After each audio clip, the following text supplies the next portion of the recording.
ஏழு தலைமுறைகள் பாரம்பரியமிக்க ஒரே சித்த மருத்துவ ஸ்தாபனம் சேலம் சிவராஜ் சித்த வைத்தியசாலை. இப்பொழுது சேலம், ஈரோடு, சென்னை, ஹொசூர், திருப்பத்தூரில் தினசரி மருத்துவரை சந்திக்கலாம். தொடர்புக்கு 9842722250. ஒரு மகிழ்ச்சியான செய்தி. இதயம் நலனையின் விலை லிட்டருக்கு ரூபாய் 105 குறைஞ்சிருக்கு. செப்டம்பர் 2023ல 1 லிட்டர் இதயம் நலனையின் அதிகபட்ச விலை ரூபாய் 503. ஆனா இப்ப 1 லிட்டர் இதயம் நலனையின் விலை ரூபாய் 398 மட்டும்தான் தமிழ்நாட்டுல. அப்ப இனிமே எல்லாரும் இதயம் நலனை வாங்கலாம் இல்ல?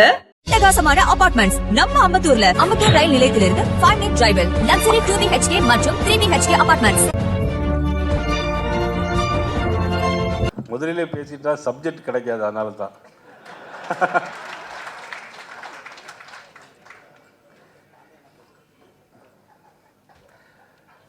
இந்தியாவில் பிறந்த அனைவரும் இந்தியர்கள், தமிழ்நாட்டில் பிறந்த அனைவரும் தமிழர்கள்.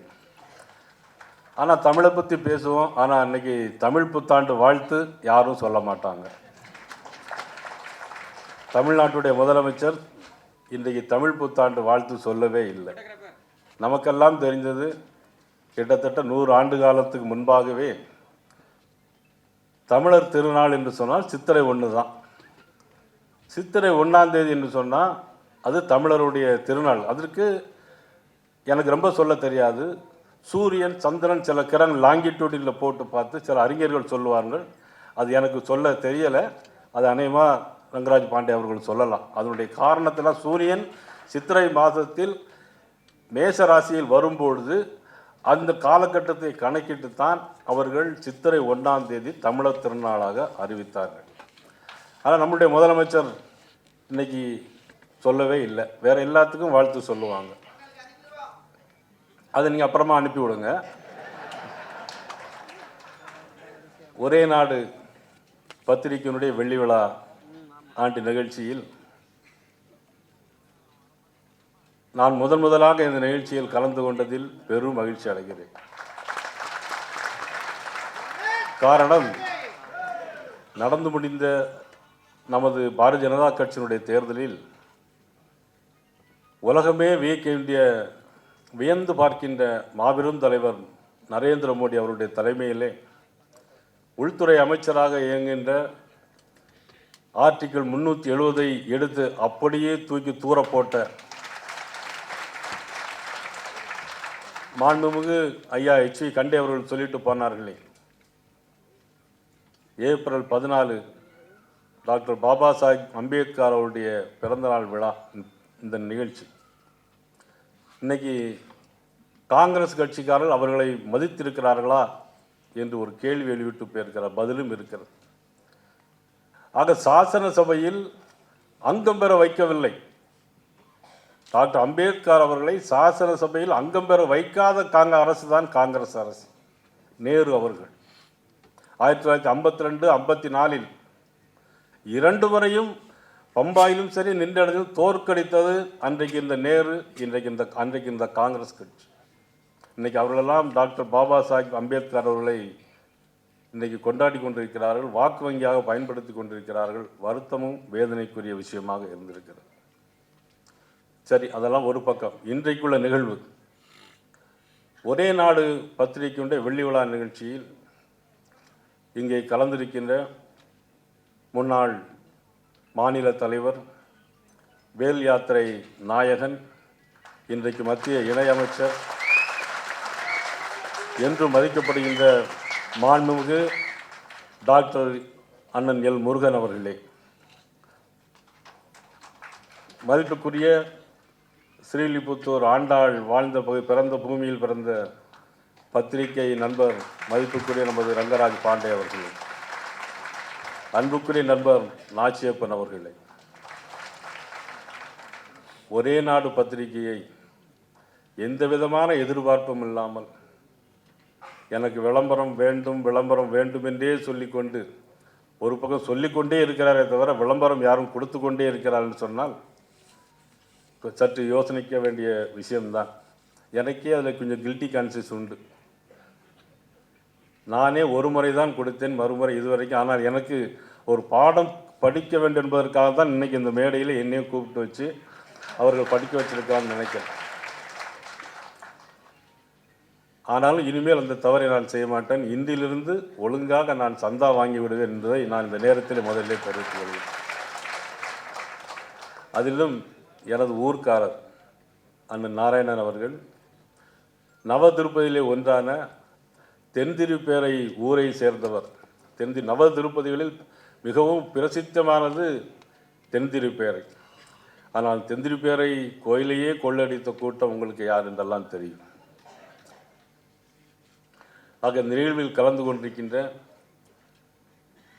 அண்ணன் முன்னாள் சட்டப்பேரவை துணைத் தலைவர் அண்ணன் விபி துரைசாமி அவர்கள், அண்ணன் கோவர்த்தன் அவர்கள்,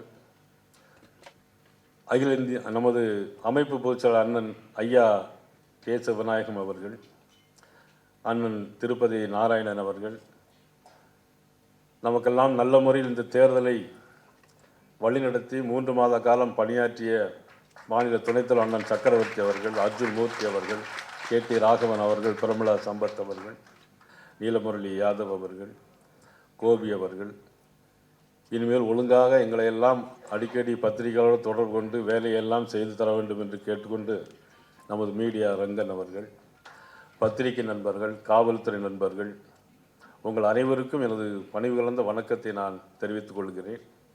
பொதுவாக நான் அதிகமாக பேசுவது கிடையாது.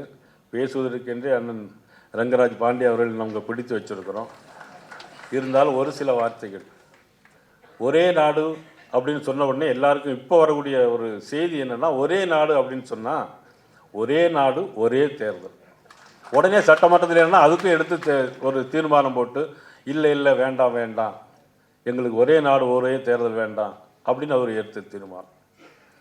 நீட்டு தேர்வு வேணுமா அப்படின்னு சொன்னால் நீட்டு தேர்வு வேண்டாம்னு சொல்லி சட்டமன்றத்தில் ஏற்கனவே அதிமுக ஆளுங்கட்சியாக இருக்கும்போதே தீர்மானம் நீட்டு தேர்வு வேணும்னு கேட்டு அதுக்கு பிறகு அது கவர்னரால் நமது ராஷ்டிரபதிக்கு அனுப்பப்பட்டு அது நிராகரிக்கப்பட்டு விட்டது. 2 முறை நிராகரிக்கப்பட்ட ஒரு தீர்மானத்திற்கு 3வது முறை ஓட்டுக்காக வேண்டிய மக்களை ஏமாற்றுறதுக்காக வேண்டிய இந்த அரசு மீண்டும் முடியாது, தெரியாது, வராது என்று இருந்தும் கூட நம்ம சட்டமன்றத்தில் தீர்மானம் போடலன்னு சொன்னால் அது மக்களை ஏமாற்றுகிற இந்த அரசு. எதை எடுத்தாலும் மத்திய அரசு எதை கொண்டு வந்தாலும் எதிராகத்தான். நீட்டு தேர்வு சுப்ரீம் கோர்ட்டில் சொன்னது, அன்னைக்கு அவர்கள் காங்கிரஸ் கட்சியிலே இருந்து அங்கே வைத்த 10 ஆண்டு காலம் அங்கே வதித்து அவர்கள் கொண்டு வந்த நீட் தேர்வை இப்போ அவர்களே வேண்டாம் என்று சொல்லுகிறார்.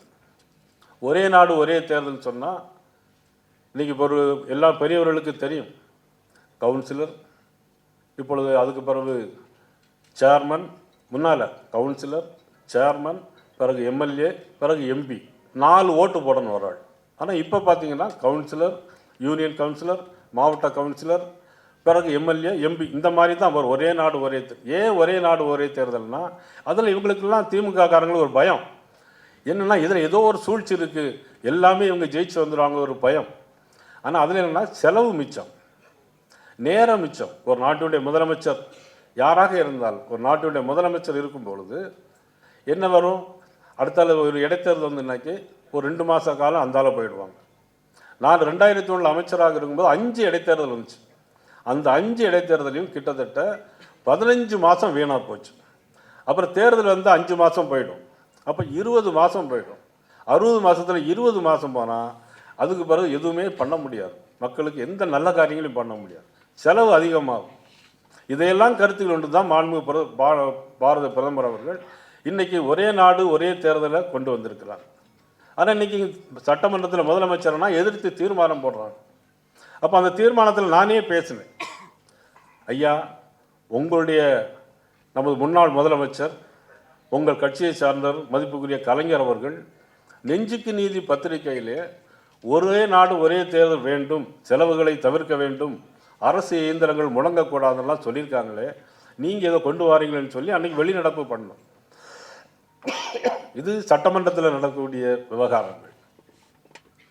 அதுக்கப்புறம் பார்த்தீங்கன்னா ஒரே நாடு இந்த பத்திரிகையில் வெள்ளி விழா மலரில் எழுதப்பட்டிருக்கின்ற ஒவ்வொரு அம்சங்களும் ஒரு முறை தான் பார்த்தேன். பாரத பிரதமர் மோடி அவர்கள் அவருடைய முன்னுரையோடு அனைத்து விஷயங்கள், ஆன்மீக விஷயங்கள், எல்லா விஷயங்களையும் சொல்லியிருக்க அற்புதமான ஒரு பத்திரிகை. இதை எல்லாரும் நினைக்கிறாங்க பாரதிய ஜனதா கட்சி மட்டும்தான் படிக்கணும்னு நினைக்கிறாங்க.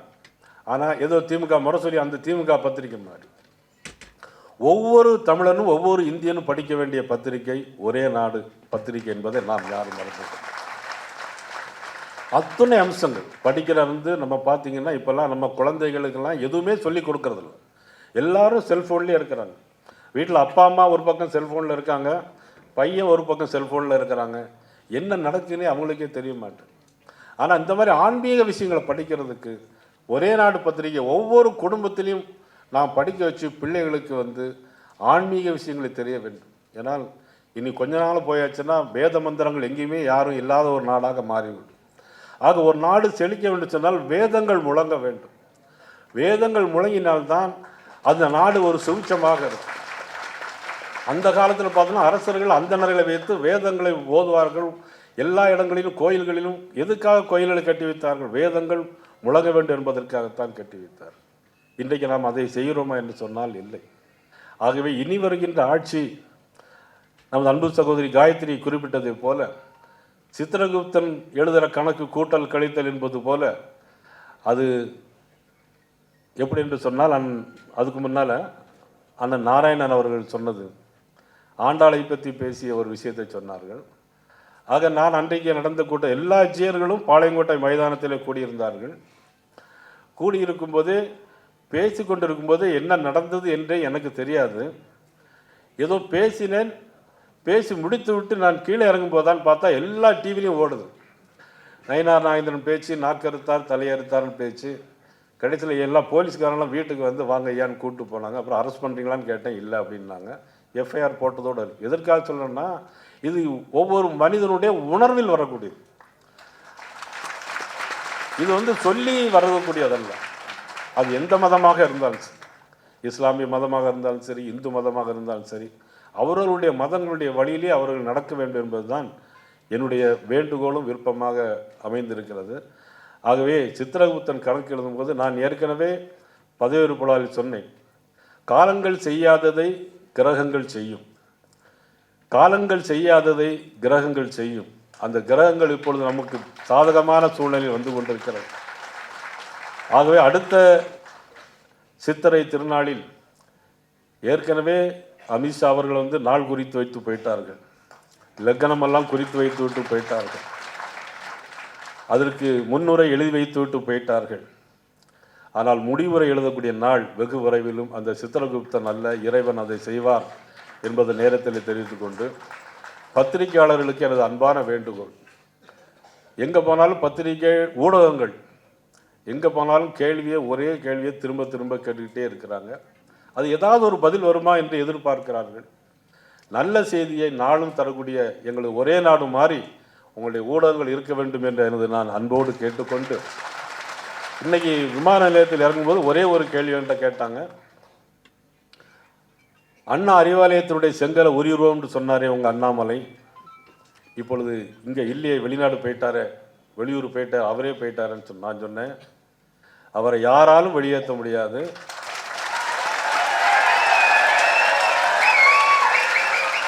எங்களது எங்கள் பாரதிய ஜனதா கட்சியினுடைய சொத்து அவரை யாராலும் செய்ய முடியாது என்று சொன்னார். அது ஊடக நண்பர்கள் எங்களுக்கு முழு ஆதரவு தர வேண்டும் என்று கேட்டு சொத்து வரி உயர்வு, மின்சார வரி உயர்வு, மக்களுக்கு எந்த வளர்ச்சியுமே எங்கேயும் போக முடியல. ராத்திரி 8 மணி ஆனால் யாராவது அந்த சார் கூப்பிடுறாருன்னு சொல்கிறாங்க.